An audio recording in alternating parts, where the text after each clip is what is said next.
नमस्कार, आप live cities देख रहे हैं। आपके साथ मैं हूं वसीम खान। नववर्ष की सभी को बहुत बहुत बधाई। मगर सबसे बड़ा अपडेट हम लेकर आए हैं, सबसे बड़ी खबर हम आपको बताने जा रहे हैं और पूरे साल का लेखा जोखा सियासत और राजनीति से जुड़ा हुआ। देखिए, सरकार बदलने वाली है, बीजेपी से लड़ना मुश्किल, कौन सा दल खत्म हो जाएगा, यह तमाम सवालों के जवाब आज हमारे साथ आपको फ्रेम में दिख रहे होंगे वरिष्ठ पत्रकार, जाने माने पत्रकार रवि उपाध्याय सर, इनसे लेंगे। और सबसे अहम सवाल तो यही होगा कि देखिए, सरकार बदलने वाली है, तो क्या सर सरकार बदलने वाली है? देखिए, निश्चित रूप से जो आप देख और समझ पा रहे हैं कि भारतीय जनता पार्टी के जो चाणक्य कहे जाते हैं, हम्म।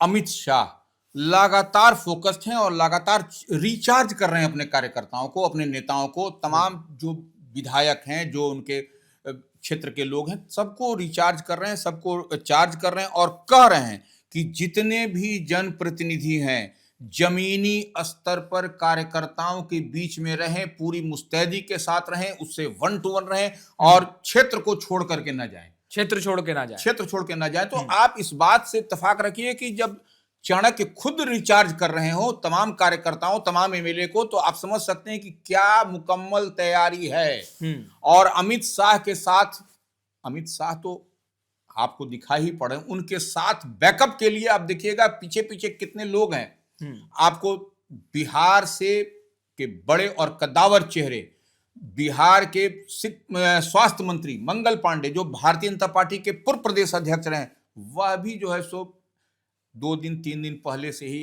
अमित शाह के आगमन से पहले पूरी तैयारी करते हुए दिखाई पड़ते हैं और एक एक चीज को बारीकी से एकदम माइक्रो लेवल पर मॉनिटर कर रहे हैं मंगल पांडे। और अब वहां पर जब अमित शाह पूरे जब कार्यकर्ताओं के साथ मिल रहे हैं, समझा रहे हैं, समझ रहे हैं एक एक बिंदुवार ढंग से, तो अब पूरी तरीके से आप समझिए कि सफाया होना तय है। सफाया होना तय है। निश्चित रूप से देखिए, लोकतंत्र में जनता मालिक होती है, इस बात को मान करके चलिए। और आपका मसला क्या है? एसआईआर का मसला है। एसआईआर के मसले पर आप जो है सो बैटिंग बॉलिंग कर रहे हैं। तो एसआईआर देख रहे हैं कि आपको बिहार के विधानसभा के आम चुनाव में टाए टाए फिक्स हो गया एसआईआर। आप देख रहे हैं। हम बात कहां की कर रहे हैं?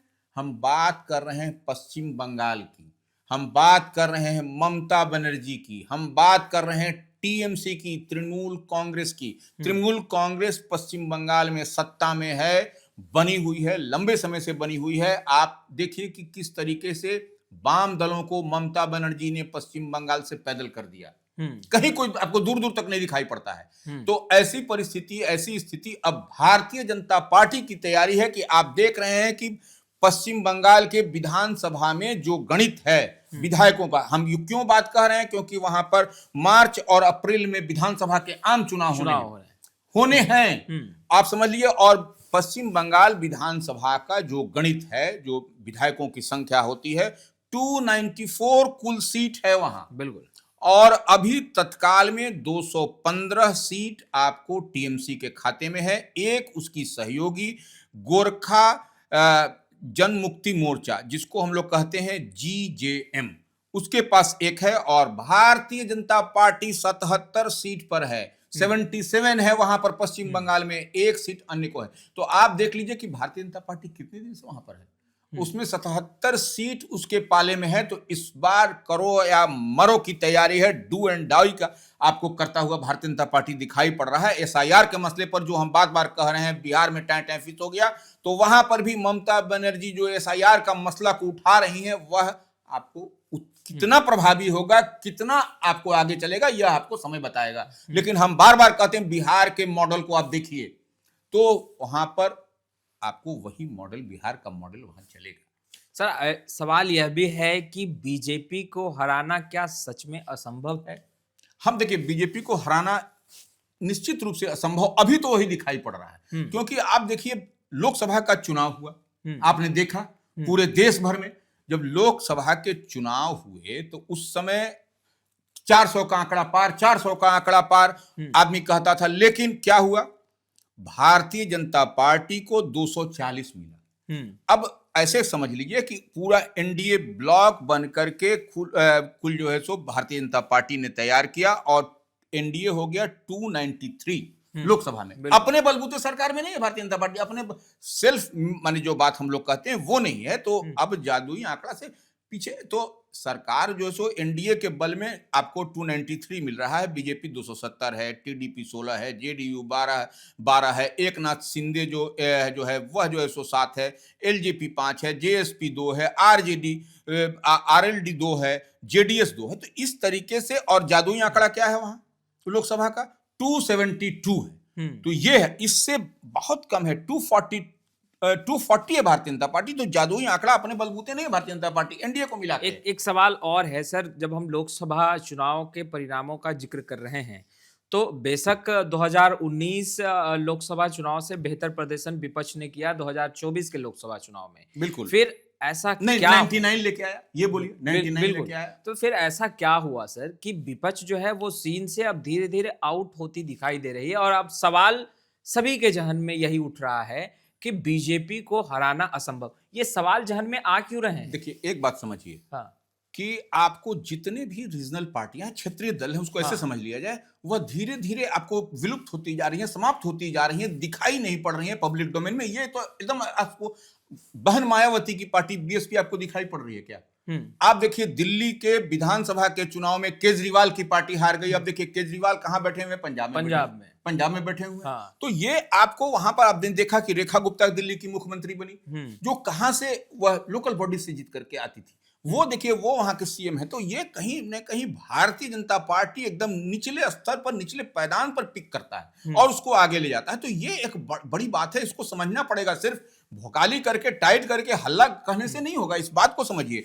और अब देखिए इतनी ही बात, अब दिल्ली की बात हमने कर दिया, महाराष्ट्र देखिए, महाराष्ट्र भी जीत गया। लोकसभा चुनाव में देखिए बेहतर प्रदर्शन नहीं हुआ, तुरंत उसको करेक्ट किया भारतीय जनता पार्टी ने, उसको ठीक किया। और फिर वो आप देखे कि महाराष्ट्र जीता, हरियाणा जीता, बिहार जीता, छत्तीसगढ़ में भी आपने देखा। छत्तीसगढ़ का क्या चल रहा था कि छत्तीसगढ़ में कांग्रेस की सरकार बनेगी, कांग्रेस की सरकार बनेगी, लेकिन यही नितिन नवीन जो बिहार से हैं वही छत्तीसगढ़ के प्रभारी हुआ करते थे, जो अभी भारतीय जनता पार्टी के राष्ट्रीय कार्यकारी अध्यक्ष हैं, वही उसके प्रभारी थे, वही उसके इंचार्ज है। जिस तरीके से मंगल पांडे पश्चिम बंगाल के भारतीय जनता पार्टी के चुनाव मामलों के प्रभारी हैं, चुनाव के प्रभारी हैं, तो उसी तरीके से आपको वहां पर वो थे। तो अब नितिन नवीन ने क्या किया, क्या उनको अवार्ड मिला, रिवार्ड मिला, वो आप देख रहे हैं सामने। कोई हम इस तरह से अपनी तरफ से नहीं कह रहे हैं। तो आप इस बात को मान के चलिए कि अब जो है सो आप छत्तीसगढ़ भी हमने बता दिया। छत्तीसगढ़ में देखिए, छत्तीसगढ़ में क्या, भारतीय जनता पार्टी 54 सीट जीत करके आई और कांग्रेस वहां पर 35 सीट।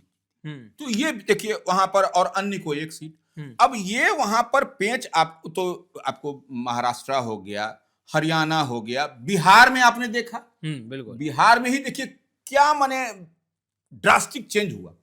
202, कोई सोच नहीं सकता था कि 202 का आंकड़ा भी एनडीए की सरकार, माने एनडीए जो है सो डबल इंजन की सरकार जो क्लेम करती है, दावा करती है, वो 202 उसका देखिए क्या मैजिकल फिगर आया, क्या माने आपको आ रहा है 202 का आंकड़ा।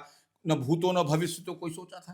तो ये एक बड़ी बात है। तो देखिए भारतीय जनता पार्टी निश्चित रूप से करेक्ट करती है और तुरंत लग जाती है। अब देखिए पश्चिम बंगाल की अगर हम बात करें, पश्चिम बंगाल में देखिए अमित शाह दौरे पर थे, आपको मंगल पांडे थे, तमाम भारतीय जनता पार्टी के बड़े बड़े दिग्गज चेहरे वहां दिखाई पड़ रहे थे। और वहां पर क्या हुआ, अब वहां पर पूर्व प्रदेश अध्यक्ष जो भारतीय जनता पार्टी के हैं, दिलीप घोष, उनको वहां पर प्रदेश अध्यक्ष के रूप में एक जो है सो माने सामूहिकता को लेकर के उनको चेहरा के रूप में प्रोजेक्ट किया जा रहा है। ये एक बड़ी बात है। बिल्कुल। तो ये आप जब कहीं बात करते हैं, कहीं कुछ चीज को प्रोड्यूस करते हैं, और देखिए कांग्रेस ही अब देखिए दिखाई पड़ी, कांग्रेस ही आपको दिखाई भी पड़ती है। आप बिहार के चुनाव में आप देखिए तमाम भारतीय जनता पार्टी के लोग किसको घेरते थे, यहाँ पर ओरिजिनल पार्टी लालू प्रसाद यादव की पार्टी, तेजस्वी यादव की पार्टी, और एसआईआर का मुद्दा भी राहुल गांधी ने बेहतर तरीके से उठाने का जो है काम। यहाँ पर 16 दिन तक लगातार कैंप कर गए थे लोकसभा में नेता प्रतिपक्ष होने के साथ, तेजस्वी यादव के साथ पूरा महागठबंधन, पूरा इंडिया ब्लॉक साथ में था। तो ये हम वो नहीं कर रहे हैं, वो आप देखिए कि यहाँ पर तेजस्वी यादव को घेरा गया, टाइम फिक्स हो गया। अब आप उत्तर प्रदेश में चुनाव होगा, देखिएगा कि ठीक वहां पर मुलायम सिंह यादव की पार्टी, जो अखिलेश यादव की पार्टी है, समाजवादी पार्टी, उनको घेरेगी। तो ये सब होगा आपको, लेकिन आपको माकूल जवाब नहीं, आपको आएगा। ये सबसे बड़ी बात हम ये कह रहे हैं। मायावती की पार्टी देखिए, बसपा कहाँ है आज? कहीं दूर दूर तक दिखाई पड़ती है क्या? जब सर बंगाल चुनाव का जब हम जिक्र कर रहे हैं तो हमने शुरू में ही हमने कहा कि कई राजनीतिक दल खत्म हो जाएंगे बंगाल चुनाव के बाद। क्या सच में कई राजनीतिक दल खत्म हो जाएंगे? और जैसे कि आपने उदाहरण में भी बताया कि सीन से अभी मायावती आउट हैं, और नहीं, मायावती नहीं, आम आदमी पार्टी की ही बात हम कह रहे हैं। आप बिल्कुल। देखिए, जिसका भी जो भी रीजनल पार्टी, आप यहाँ पर देखिए, आपको तेजस्वी यादव दिखाई पड़ रहे हैं क्या? नहीं, बिल्कुल नहीं। नहीं दिखाई पड़ रहे। तो ये एक वैक्यूम तो है कि आप देखिए, चुनाव हार गए वो अलग मसला है, वो हम नहीं कहते, लेकिन आपको रहना चाहिए लोगों के बीच में, तो वो नहीं दिख रहे हैं। अब कहाँ गए, कैसे गए? और देखिए, राहुल गांधी के साथ में एक था, राहुल गांधी अगर विदेश भी जाते थे तो भी उनकी तस्वीर, उनकी बातें आम आवाम पब्लिक डोमेन में आती थी। बिल्कुल। लेकिन तेजस्वी यादव की तस्वीर नहीं है, पब्लिक डोमेन में कुछ नहीं है। यह एक तो मसला मिसाइल है, ये क्या मसला है? लेकिन ठीक है, तेजस्वी यादव नेता विपक्ष हैं, सब कुछ हैं, तो यहाँ बिहार में इतना बड़ा गैप हो जाएगा तो ये कौन, कैसे, अब इकबाल आपका लोग कैसे भरोसा करेंगे, क्या करेंगे? अब देखिए, बंगाल में ही हम जैसे बात करते हैं, अब जो है सो बंगाल में जो हम लोग बात करते हैं, पश्चिम बंगाल में 100 से 120 सीट लगभग, जो बोला जाता है कि मुस्लिम उस पर डिसाइड करते हैं, निर्णायक फैसला मुसलमानों के हाथ में। मुसलमान क्या, तो यहां पर भी सीमांचल के इलाके में नहीं होता है क्या? लेकिन आपको देखिए क्या होगा, ओवैसी की पार्टी क्या कर लेगी, क्या करती हुई दिखाई पड़ी? तो वो देखिए, आपको जनता जनार्दन क्या चाहती है कि हमारा काम हो, बिल्कुल, डेवलपमेंट हो, विकास हो, पलायन हो, रोजगार की बात हो। तो वैसे में ओवैसी की पार्टी 5 सीट जीत करके बिहार में क्या कर रही है, ये बताइए हमको। तो वो देखिए, जनता उसी को चुनती है जिसका कि उसको रिस्पॉन्ड दिखाई पड़ता है, जिसकी बात समझ में आती है और कुछ कहना दिखना दिखाई पड़ता है। तो ऐसे में देखिए, ओवैसी की पार्टी भी आपको लंबे समय तक नहीं दिखाई कि सर्टेन पॉकेट में सिमट के रह जाएगी, वह भी रहेगी कि नहीं रहेगी, क्या लेकिन हम जितनी बात बताना चाह रहे हैं लाइव सिटीज के व्यूअर्स को कि पश्चिम बंगाल के चुनाव को देखिए, क्या होगा आने वाले समय में पता चलेगा। तो मार्च अप्रैल में चुनाव होना है,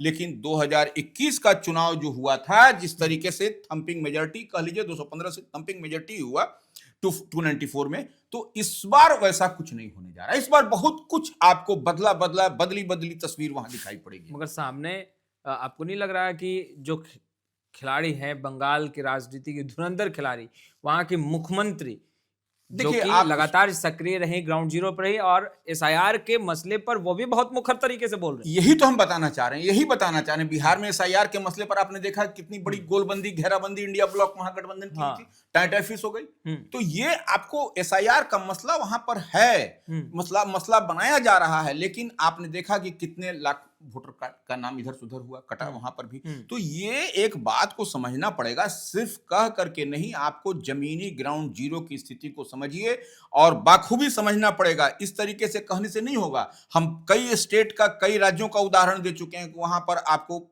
जो अपने आप को स्वयंभू माने कह लिया जाए, पार्टी कहती थी, स्वयंभू क्या कहा जाए, माने पॉलिटिकल पार्टी थी, लेकिन कहां दिखाई पड़ रही है? ये हम कह रहे हैं कि मतलब सीन में रहना होगा, अगर बीजेपी के साथ टकराना है तो सीन में रहना बिल्कुल नहीं। आप टकराने की बात, इसको आप समझिए कि तृणमूल कांग्रेस, हमने शुरू में ही कहा, टीएमसी की ममता बनर्जी वहां पर पश्चिम बंगाल में ही वाम दल को उखाड़ फेंका था। लंबे समय से था, कोई 5 साल 7 साल से नहीं था, लंबे समय से वो वाम दलों का गढ़ माना जाता था पश्चिम बंगाल, उसको उखाड़ दिया टीएमसी। अब देखिए, टीएमसी का भी देखिए पांव धीरे धीरे खिसक रहा। इस बात को हम कह रहे हैं कि भारतीय जनता पार्टी पश्चिम बंगाल में 77 सीट 2021 में जब जीत करके आई, तो आप समझ सकते हैं कि क्या कुछ इस बार होगा। बिल्कुल। तो आपने सुना वरिष्ठ पत्रकार रवि उपाध्याय सर को। सियासत गर्म है, राजनीतिक में हलचल है, और हलचल के बीच हम तमाम तस्वीरें लगातार अपडेट कर रहे हैं। फिलहाल इस वीडियो में इतना ही। अब तक आपने हमारे चैनल को सब्सक्राइब नहीं किया है, तुरंत सब्सक्राइब कर लें। आपका बहुत बहुत शुक्रिया।